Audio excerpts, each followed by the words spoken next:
Good morning, Tara. Holy shit, do I hate running.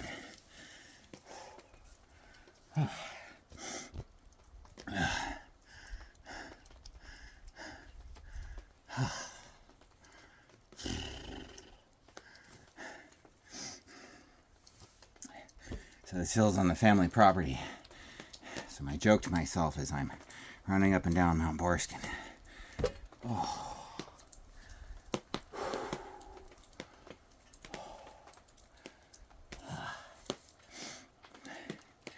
It is a proper northwest day out here. As you can see, wet and green and more wet. Anyways, whew. It took me almost 2 hours to get myself to do this run this morning. Procrastination, a crazy drug. And as a species, we're clearly addicted to it. The ironic thing is, like when I read about Socrates in the ancient Greece, I honestly felt like I was walking on my own grave in a weird way. Because that's kind of how I feel about humanity, to be honest. Because I don't think I'm all that wise. I don't think I'm all that learned. I don't think I'm all that great of a leader. But then I go and look at the people that are purported to be wise, purported to be learned, and purported to be great leaders. And, holy shit, did they suck.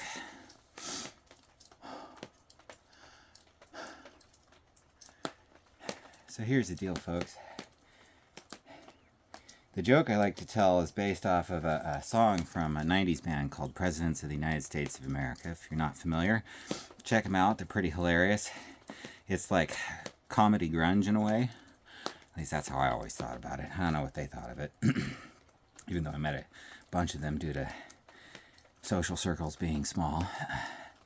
Anyways, they have this song where in the line they're talking about Lump and how she's really fucking beautiful but has a lump for a brain. And there's this lyric where they go, Lump stood last in line when they were handing out brains. And I always felt like I was behind Lump in that line because I didn't get a brain. I got this experimental prototype thing.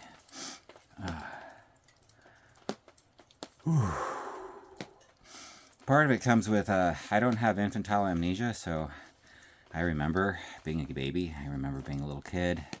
One of the clearest things that used to bug the shit out of me when I was a little kid was, it's like, literally would ask myself, do adults forget what it's like to be a kid? Because they sure do act like it. And then I read enough and so I found out, yeah, you all actually do. The reason you're so shitty, for a lot of you, a lot of the time, is you literally can't remember what it's like to be 5. And how it felt to have somebody like you talking to them the way you're talking to them. Well, this experimental model brain of mine doesn't give me that luxury. So, one of the solutions that I came about is everybody told me I was so weird and why couldn't I be just normal? That was usually what people would hit me with as a kid. And either that or later on they just called me an asshole. And the hilarious thing about calling me an asshole is the experimental model brain I got didn't come with social learning. Like all that social shit you guys do, I had to learn how to do all that. Fucking clueless to it. So I would copy how you guys treated me. And then you guys would call me an asshole. Ain't that some shit? Just like you always talk about how much you love smart people, and then I learned real quick if I were to go in and get perfect grades, which frankly is easy as hell for me to do, y'all would hate me. You wouldn't laud me, you'd hate me. I fuck up the grading curve. So, lifetime 3.5 average. And I spend almost zero time and effort on passing classes, even though I have over 300 college credits to my name, as well as diploma and all that other kind of garbage. That's why I kept coming back to the Socrates things. It's like, you know, it's not imposter syndrome, it's just that if you've read enough and are smart enough, you realize you can never really truly know anything. And so you feel like all knowledge is somehow foundationally a bit suspect. But then you go and look at these, I'm going to call them what they are, bad actors. And there's these adults, they're part of the 20% that don't want to follow. They don't want to lead. They just want to grift. And they'll lie, cheat, steal, kill, no problem. And that's given them a competitive advantage in our modern societies. It's been that way for 12,000 years, folks. I've read a lot. I promise you, I've almost guaranteed read more than you. In fact, there might be 1 or 2 people on this entire planet that have read in the same category as I have. And I'm not going to hold out too much hope that there's even that many. So, the lesson of all of that, having this hyper smart brain, being assigned this ridiculously high IQ as a kid and all this other kind of garbage, is I tried to figure out what normal was. There isn't any normal, folks. There's just average, mean. And what we like to do as a populace is we like to ignore outlier data. We like to say, well, that's way the hell over here and everybody else is over here, so we just ignore that one. Because if we don't, what it means is we have to include that data, and it means instead of you being here at the top, right? So this is the top now, but if we include this data, that's not the top anymore. So a lot of people like to exclude data on either ends of the spectrum instead of looking at the whole picture. And really, the lesson that I learned and the solution to having a better and happier life is to realize that modesty in a lot of ways is a false position. Either you're good at something or you're not good at something. If you're good at something, you shouldn't be modest about it. You honestly should celebrate it. And the problem with our society is you're usually going to take a lot of shit for celebrating something you're good at. People are going to talk mad smack at you. That's why I didn't say anything and tried to be normal for fucking 4 decades, is because I got, basically abused into it as a kid. All of you hated the fact that there were these areas that I was exceptional in, and they made you all feel smaller. And so you attacked me for it. Now, part of it is I didn't have good social skills, so I'm like, why aren't you doing this? Which isn't the best way to approach things. And I've learned all the various ways to, be the demagogue and how to do all the manipulative version of leadership and all that other kind of stuff. And I looked at it and I was like, I'm just not going to do that. Either y'all are going to choose to listen to me as adults and we'll survive as a species, or you won't and we're going to die. I'll get back to that down the road, but it took me a long time to accept that I am literally 1 in a billion, maybe 1 in 8 billion, I don't know, but definitely 1 in a billion. And it comes with its pluses and minuses, obviously.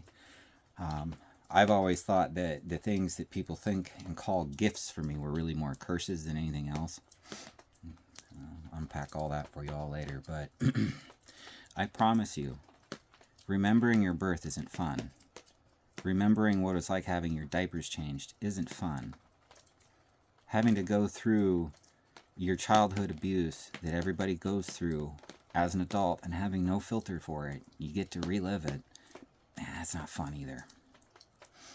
There's other people who have brains that work somewhat like mine. I've met a couple of them over the years. None of them have ever actually quite had the same style of prototype brain. I think the prototype brains are kind of one-offs, but there are some similarities. Generally, families that run with what are considered high IQ, guess what? Comes with a lot of high incidence of mental health issues. So being average usually generally means more stable in a lot of ways. If you're off on the outer limits, you're generally not very stable. And that's what I spent a lot of time and effort as a child, is learning how to stabilize extreme gifts with extreme deficits so I could kind of end up in the middle. And if you've read enough to understand humans, you realize that that's kind of how it works. Like, there's people that have literally missing half or more than their brain, and other parts of their brain compensate. Just like, if you lose a sense, like if you are born sighted and lose sight, you will learn to pay more attention to your senses. You will develop a greater strength in those senses because you use them. The fun thing about that, and this is again something we all know, but we don't like to think about, is that applies to all of the things about us. So if you're good at procrastination and you tend to procrastinate a lot, you're working at being procrastinating. And the way to flip that around is to work on the things that balance that out for you. So if you know you're a procrastinator, pick something small enough that you can't procrastinate on it, really, and do it like something you would normally procrastinate on, but do it right away and then put it away. And then pick a little bit bigger thing and do it. You know, I love the, I always say some of the best and most profound wisdom comes from pop culture these days, because that's usually where the most talent is, because that's where the money is. But one of my favorite movies is a Bill Murray movie called What About Bob? I highly recommend Baby Steps, folks. Baby steps to success. Anyways, I'm going to go get dried off and cleaned up and go run errands and deal with all of you for a bit. So I hope these are helping you, and if not, well, they help me, so screw all of you if it doesn't help you.